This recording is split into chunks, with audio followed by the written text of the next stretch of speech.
queridos hermanos. Es un gusto poder estar con ustedes otra vez. Realmente cuesta hablar y uno siente como esa opresión en el pecho, ¿no? Por esa emoción que nos produce recordar tantas cosas que el Señor Jesús ha hecho por nosotros. No sé si a ustedes les pasa, pero cuando venís cantando así himnos y en tu mente se van poniendo escenas o imágenes que uno ha recorrido, ¿no?, en la palabra de Dios, es como que de repente te falta el aire cuando tenés que hablar, porque uno tendría que quedarse quizás en silencio, ¿no? Expectante o tratando de ver, contemplando tantas cosas que el Señor hizo por nosotros. Yo te invito que para seguir contemplando en esta mañana, ya mucho se ha cantado y se ha dicho a través de estas estrofas hermosas en las que hemos sido guiados, a que vayamos a seguir mirando al Señor, y vamos a hacerlo en un episodio muy, muy particular del Señor allí en el huerto del Getsemaní. Yo te invito a que vayas a este episodio. Está narrado en Mateo capítulo 26. Podemos ver Mateo capítulo 26. Y vamos a leer desde el versículo 36 hasta el 46. 10 versículos para poder ubicarnos en esta escena magistral, hermosa,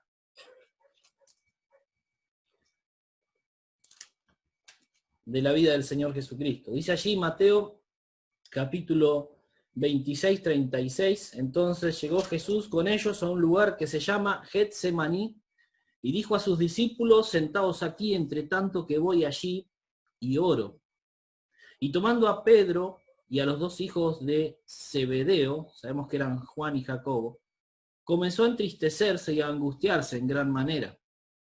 Entonces Jesús les dijo: mi alma está muy triste, hasta la muerte. Quedaos aquí y velad conmigo. Yendo un poco adelante, se postró sobre su rostro, orando y diciendo: Padre mío, si es posible, pase de mí esta copa, pero no sea como yo quiero, sino como tú.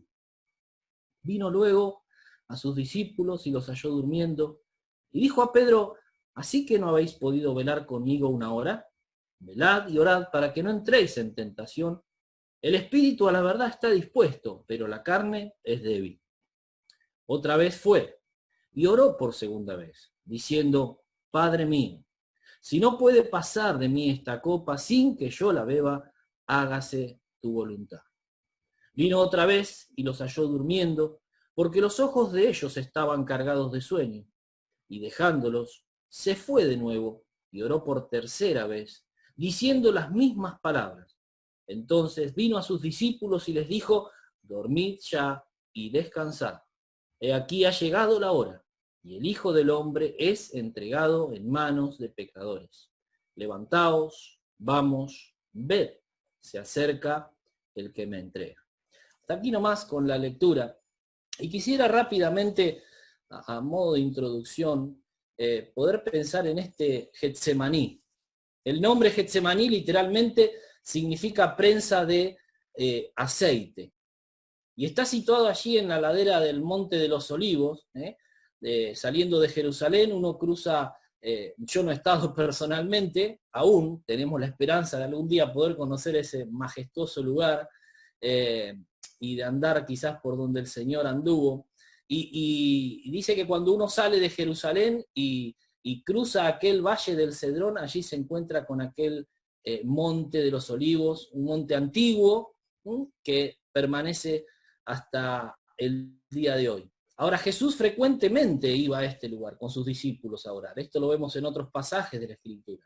Pero sin duda, los eventos más, podemos decir, trascendentes o más famosos de Getsemaní ocurrieron en esta noche previo a su crucifixión, cuando el Señor Jesús fue traicionado. Cada uno de los escritores de los evangelios, ¿no?, Mateo, Marcos, Lucas y Juan, narran este episodio, y para ver la totalidad de los eventos y los detalles ocurridos en esa noche, quizás tengamos que hacer una compilación de estos cuatro para poder ver, pero allí podemos tener realmente una imagen, a través del relato de cada uno de ellos, podemos construir una imagen exacta de aquella noche tan memorable para sus discípulos y también para cada uno de nosotros, y para los que vendrán en la voluntad de Dios después de nosotros. En primer lugar, me gustaría reflexionar que cuando llegó aquella noche, por lo que hemos leído, después de que sus discípulos, de que Jesús y sus discípulos habían celebrado la Pascua, se retiraron, los invitó a ir hacia aquel huerto. En un momento Jesús deja al grupo, al conglomerado más grande de sus discípulos, y toma a 3 de ellos, a Pedro, a Santiago y a Juan, y los lleva un poquito más, a un lugar un poquito más apartados que el resto. Quizás porque considerando que ellos habían de tener o había percibido en ellos algún tipo de sensibilidad especial, o quería poner en ellos una carga especial en su corazón. Y vemos cómo le pide Jesús que velen con él. Y él abre allí su corazón, ¿no? Y les dice, miren, mi alma está muy triste, hasta la muerte. Es decir, siento una tristeza que me está matando. Esta tristeza, esta carga, esta congoja que hay en mi corazón, es algo que siento que me estoy muriendo por el dolor que padezco en mi interior. Yo no sé si alguna vez padecimos esto nosotros. Una tristeza que uno siente, se siente rodeado por una opresión tan grande que parece que su vida está llegando a su final. Creo que nunca nosotros hemos padecido a este extremo. Por eso es muy difícil entender y ponernos en el lugar del Señor. Pero el Señor de alguna manera quiso hacer esto con sus discípulos. Quiso pedirles simplemente, mire, yo sé que ustedes no van a sentir esto que yo estoy sintiendo. Esto es algo que está reservado para mí, ¿no? Es como que él sabía que el Padre lo había reservado para él, pero les dice, en su humanidad necesito de ustedes para que me ayuden a soportarlo. Necesito que me hagan compañía en este trance tan difícil que yo estoy pasando. Y les dice además, hagan esto para no entrar en tentación. Es decir, para estar concentrados en las cosas realmente importantes que tienen que ver con la vida y con los sucesos que Dios permite. Sin embargo, aquellos hombres, dice aquí, se quedaron dormidos. 2 veces Jesús tuvo que despertarlos y recordarles que debían orar para que no cayeran en tentación, para que no se perdieran de las cosas realmente relevantes, podríamos decir. Ahora, esto de no caer en tentación, a lo que Jesús los exhorta o los llama, es especialmente conmovedor, porque Pedro, que era uno de estos 3, efectivamente cayó en tentación después, en esa misma noche, cuando 3 veces negó conocer a Jesús. Dice que Jesús se alejó un poco de los 3 discípulos para orar y 2 veces le pidió al Padre que quitara o que pasara de él aquella copa que había de beber. Pero hay algo muy particular, ¿no? Cada vez se sometió a la voluntad de su Padre, si es tu voluntad. Ahora su alma estaba muy triste, dice hasta la muerte. Por eso Dios también dice allí en Lucas, agrega capítulo 22, 43, que Dios envió un ángel del cielo para fortalecer. Y querido, viendo este relato, el primer punto que yo quería sacar en esta mañana para aplicar a cada una de nuestras vidas es que de la comunión íntima obtenemos nuestra fortaleza. Dios te quiere llevar y el Señor te quiere llevar junto a Él para que vos, de su comunión íntima, y de lo que proviene de la comunión íntima con Dios, seamos en nuestro espíritu fortalecidos, seamos en nuestro espíritu confortados. No, por la gracia de Dios sabemos que no hemos de soportar, o al menos tener que soportar aquel trance, este episodio tan cruento, tan tremendo que el Señor enfrentó. Nada de lo que nosotros podamos vivir en esta vida se asemeja a lo que el Señor soportó por cada uno de nosotros. Aquel que se dijo esta mañana que no conoció pecado, por nosotros fue hecho pecado. Todo esto que experimentaba era completamente nuevo. Todo esto que él experimentaba era algo completamente injusto, permítanme la palabra. Dice la palabra que él sufrió tal contradicción de pecadores. Era injusto, era contradictorio lo que él estaba padeciendo. Él no se lo merecía. Él gustó la muerte por nosotros, aunque él mismo era la vida. Querido, necesitamos acercarnos al Señor y no permitir que el sueño traidor nos quite de aquello que el Señor nos quiere mostrar o revelar por medio de su comunión íntima. De la comunión íntima, entonces, obtenemos la fortaleza, algo que los discípulos no supieron aprovechar. Por ello, no solamente Pedro cayó en tentación, sino cuando el Señor fue arrestado, sus discípulos se fugaron, de alguna manera podríamos decir, se desparramaron, se entremezclaron para no ser reconocidos por la gente. Por eso el autor de los Hebreos, el apóstol Pablo, nos dice: acerquémonos pues confiadamente al trono de la gracia, para alcanzar misericordia y hallar gracia para el oportuno socorro. ¿A dónde se acercó el Señor en su hora más cruenta? Al trono de la gracia, al Señor, a Dios, perdón, para recibir aquella gracia, aquel poder para el oportuno socorro en aquella hora. En segundo lugar podemos ver, o sea, primero dijimos de la comunión íntima obtenemos nuestra fortaleza. Ahora en segundo lugar podemos ver allí a Judas Iscariote aparece en escena, el traidor. Dice que este llegó con una multitud de soldados y religiosos, los sacerdotes de aquel tiempo y algunos fariseos, dicen entre ellos, para arrestar a Jesús.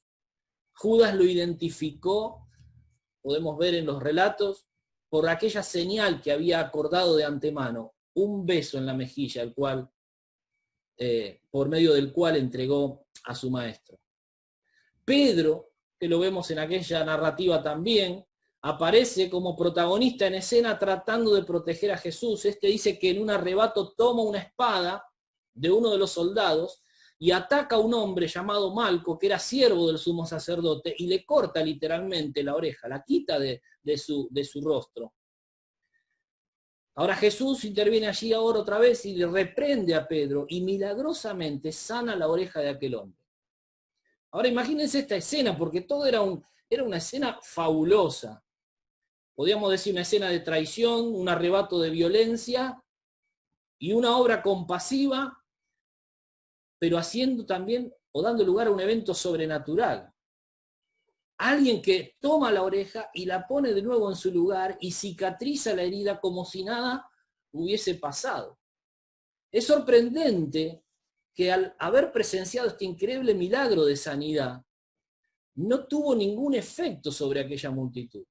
Pareciera que todo pasa como desapercibido.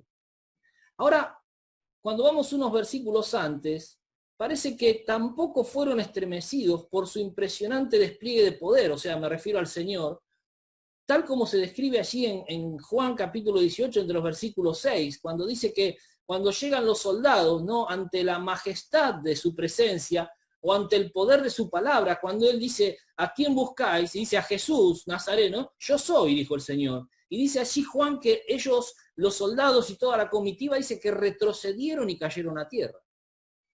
Sin embargo, a pesar de ver el tema este de la oreja reconstituida, del poder de su palabra y la autoridad de su presencia, todo pasa desapercibido. Lo arrestan, lo llevan ante Poncio Pilato, para que mientras después los discípulos se esparcieran por temor de sus vidas. ¿Saben por qué? Porque las circunstancias que rodearon todo este evento no les permitieron ver a quién tenían a su lado. Estaban más pendientes de las circunstancias y de los sucesos humanos más que del Señor. Por eso el segundo punto, querido, en esta mañana para cada uno de nosotros es que de la comunión íntima obtenemos una visión real de nuestro Señor. Necesitamos pasar más tiempo junto a Él y no permitir que las circunstancias nos distraigan. No permitir que los efectos que produce la humanidad, que los efectos que Dios permite en la naturaleza, como en este tiempo de cuarentena o de pandemia, nos distraigan de poder ver a aquel que tenemos a nuestro lado. De la comunión íntima obtenemos una visión real de nuestro Señor. Por eso el apóstol Juan en el capítulo 1, versículo 14 dice: y aquel verbo fue hecho carne, y presta atención y subraya esto, y habitó entre nosotros, y él pone entre paréntesis como experiencia personal, pero que también tendría que ser una experiencia nuestra, y esta frase es no inspirada, dice: y vimos su gloria como del unigénito del Padre. Está dando una apreciación personal. Juan está diciendo: yo pude ver su presencia, querido, que cada uno, que yo, que vos, que ustedes, que nosotros, todos podamos ver la presencia, la gloria de Dios, la gloria del Señor Jesucristo a nuestro lado. Dice que lo vio lleno de gracia y de verdad. No permitamos que las circunstancias entonces nublen nuestra visión y podamos ver realmente a nuestro Señor en su poder y autoridad, en toda su magnificencia. En tercer lugar, los acontecimientos que ocurrieron en el huerto del Getsemaní. Fíjense cómo ha sido esta historia tan fuerte y tan poderosa que ha repercutido a través de los siglos. La pasión que Jesús demostró por amor de nosotros en esa noche, memorable, ha sido representada en música, la vemos escrita o relatada en libros e incluso en películas a lo largo de todos los tiempos. Desde el siglo XVI podemos ver allí a un gran compositor, ¿se acuerdan de Johann Sebastian Bach? ¿Quién no ha escuchado hablar de este hombre? Nacido allí en 1685. Bach escribió dos magníficos que se conoce como oratorios, es decir, escritos, narrativas, basados en los relatos justamente de Mateo y de Juan sobre la pasión del Señor Jesucristo. Y hasta el día de hoy, estos son interpretados por eximias orquestas, cantados en salas de ópera, e incluso han sido tomados esta oratoria antigua para dar lugar a lo que fue el prólogo o a lo que fue la narrativa de la película que hemos visto muchos, que se llama La Pasión de Cristo. Y la historia de esa noche es tan extraordinaria que hasta hoy se sigue contando, se sigue narrando una y otra vez. Incluso nuestro lenguaje se ha visto modificado. No solamente el lenguaje del pueblo, del mundo cristiano, podríamos decir, sino de muchas personas que han incorporado frases como dichos populares, pero que son frases que surgen de aquella noche tan especial. Por ejemplo, ¿te acordás cuando muchos dicen el que a hierro mata, a hierro muere? ¿Cuánto lo hemos escuchado esto, verdad? Lo escuchamos cuando hablan en algún noticiero o y aplican estas frases. Bueno, esto está en la palabra de Dios. Allí en Mateo capítulo 26, 52 aparece esta frase. Otra frase que para nosotros es memorable y siempre golpea nuestro corazón es como la que hemos leído. El espíritu a la verdad está dispuesto, pero la carne es débil. Otra frase que nos impacta y en esta hora cuando invocamos el nombre del Señor en la cena, cuando vemos allí la palabra diciéndonos que Él estaba orando y sudando grandes gotas de sangre que caían a tierra. Son episodios que surgen de esta noche tan especial y que han marcado nuestra vida. Pero por supuesto, el efecto más importante de esta noche, querido, fue la voluntad de nuestro Dios de sujetar a nuestro Salvador, el Señor Jesucristo, a morir en la cruz, en nuestro lugar, para pagar el castigo por nuestros pecados. Entonces, en esta hora quizás, la frase que más resuena o debería resonar en nuestro corazón es esta. La de 2 de Corintios capítulo 5, versículo 21. Al que no conoció pecado, por nosotros lo hizo pecado, para que nosotros fuésemos hechos justicia de Dios en él. Por eso, en tercer lugar, y el tercer punto que yo te quiero dejar en esta mañana para que podamos reflexionar es que de la comunión íntima obtenemos comprensión del alcance de la obra de salvación. De la comunión íntima obtenemos comprensión del alcance de la obra de salvación. Hay una canción que me gusta mucho, que la incorporé para mi vida y cada tanto me pongo a escucharla. Es un cantante mexicano, creo que se llama Jacobo Ramos. Tiene letras muy lindas y muy bíblicas, no es tan conocido, pero hay una canción que dice Llévame a la cruz por título. Te sugiero que la puedas buscar y escucharla en intimidad. Quizás mientras la escuchás, hacé lo que yo hice una vez, me puse a leer esta narrativa de este pasaje del Getsemaní, y me puse a escuchar, y te digo que no podés evitar llorar en la presencia de Dios. Y escuchando esta canción, en sus frases, en una de las frases dice, si acaso se me olvida, si acaso se me olvida. Y el coro dice, llévame a la cruz, al lugar de nuestro encuentro. Querido, necesitamos venir a la presencia del Señor, al lugar de nuestro encuentro. Debemos reflexionar acerca de lo que el Señor ha hecho por nosotros, de lo que el Señor ha padecido por nosotros. Debemos meditar íntimamente para poder recibir de Él la fortaleza, para poder tener una visión clara sin estar afectados o limitados por las circunstancias, y para tener una comprensión más amplia de los efectos o de los alcances que la obra del Calvario, que la obra del Getsemaní incluso han tenido para cada uno de nosotros. Necesitamos no solamente contemplar al Señor en la cena, sino cada día de nuestra vida, cada mañana. No salgas, no comiences tu día sin contemplar la obra del Señor. Porque esto es lo que nos ayuda a permanecer más fieles y apegados a lo que Él es. Esto es lo que nos va a ayudar a vivir más desafiados, procurando aquello para lo cual hemos sido llamados cada uno de nosotros. Miren, yo me anoté para terminar que de la comunión íntima obtenemos entonces la fortaleza, la visión y la comprensión. Y estos, queridos, deben ser los parámetros que deben regir nuestras vidas. Y permitime terminar con dos preguntas. Si no vivimos de acuerdo a ellos, ¿de qué otra manera podremos lograr permanecer fieles al Señor? Si no tenemos su fortaleza, si no tenemos su visión y su comprensión, ¿de qué otra manera podremos permanecer fieles al Señor? Estamos como a ciegas, dando manotazos en medio de la neblina.